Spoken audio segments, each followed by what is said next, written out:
Kamala's kitchen diary சொந்தங்களுக்கு எங்கள் அன்பான வணக்கம். எல்லாரும் நல்லா இருக்கீங்களா? இன்னைக்கு நம்ம செய்ய போற ரெசிபி சிறுதானிய திணை மாவு புட்டு. இது செய்யறதுக்கு நேரம் கொஞ்சம் கூடுதலே ஆனாலும் சர்க்கரை நோய் உள்ளவங்களுக்கு சாப்பிடக்கூடிய ஒரு ஹெல்தியான உணவு தாங்க இது. இனிப்பு வேண்டாம்னு நினைக்கிறவங்க நாட்டு சர்க்கரை தவிர்த்துட்டு சைவம் அல்லது அசைவம் எந்த குழம்பு வச்சினாலும் சாப்பிட்டு பாருங்க. அவ்வளவு ருசியா இருக்கும். மீண்டும் மீண்டும் கேட்டு வாங்கி சாப்பிடுவாங்க.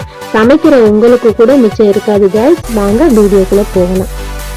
தனி அரிசி புட்டு புட்டு செய்ய போறோம். இந்த வறுத்துக்குவோம்.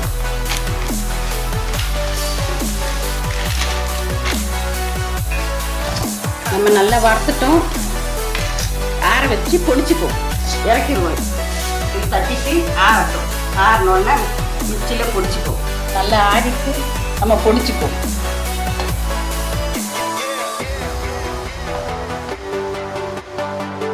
மூணு ஏலக்காயை போட்டுருவோம். ஜீரகம், சின்ன ஜீரகம் இதுவும் போட்டு அரைச்சிக்கணும்.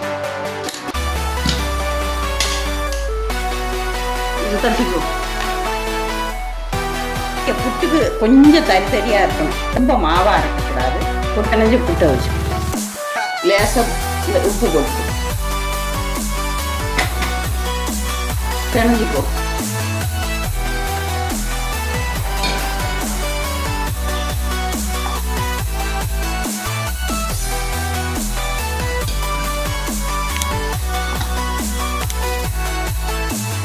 இதான் பதம். நம்ம இந்த சட்டை போட்டு அவிச்சுப்போம். இந்த தேங்காய் போட்டோம்.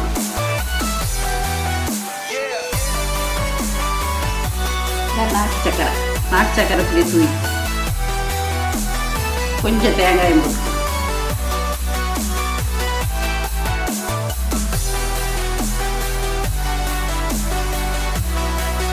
நாட்டு சக்கரை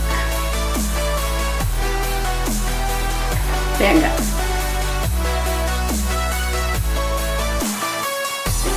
அந்த ஆள் வந்து இப்படி வச்சுக்கணும்.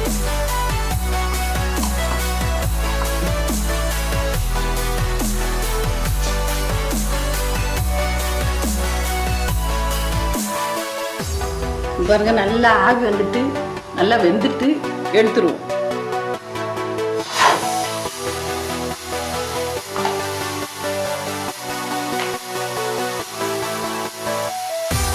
எங்க சமையல் உங்களுக்கு பிடிச்சிருந்துச்சுன்னா நம்ம சேனலை மறக்காம சப்ஸ்கிரைப் பண்ணி பெல் ஐகானை கிளிக் பண்ணிக்கோங்க. இன்னைக்கு உங்களுக்கான சமையல் டிப்ஸ் என்னன்னா, பூரி மாவு பிசையும் போது சிறிது ரவை சேர்த்து பிசைஞ்சிங்கன்னா பூரி ரொம்ப முறுமுறுன்னு இருக்குங்க. மீன் வெட்டும் போது சிறிது மைதா மாவு கையில் போட்டு தேய்ச்சி கழுவுனீங்கன்னா மீன் வாடை வராதுங்க. எங்க சமையலை பத்தி உங்க கருத்துக்களை கமெண்ட் பண்ணுங்க guys. மீண்டும் ஒரு நல்ல ரெசிபியோடும் நல்ல டிப்ஸோடும் உங்களை சந்திக்கிறோம். தேங்க்யூ ஃபார் வாட்சிங். நன்றி, வணக்கம்.